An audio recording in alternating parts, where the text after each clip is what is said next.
Bəs sizin başınıza belə bir hadisə gəlibmi? Bu yaxınlarda yaxın bir tanışımın ad günü ziyafətinə getmişdik. Ziyafət restoranda keçirilirdi və mən bu tortun qırmızı olanından və daha iri həcmli olanından hazırlamışdım. Hardasa 5 qat hazırlamışdım və çox iri bir tort idi. Bu tortun biz restoranda təqdim elədik, tort üflədik, şəklini filan çəkdik. Heç qarsonlar imkan vermədi ki, tortla düzəlməli qızın videosunu filan çəkək və tortu götürüb getdilər içəri.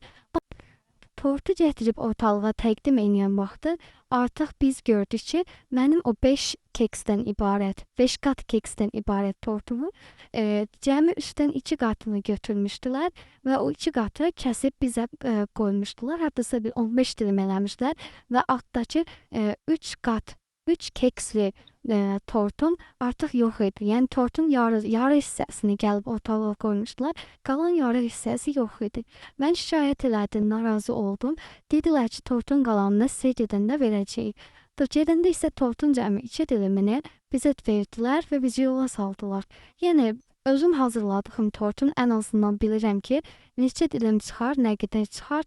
Tortun demək olar ki, yarısını apardılar. Mətbəxdə itirdilər, yox elədilər. Mən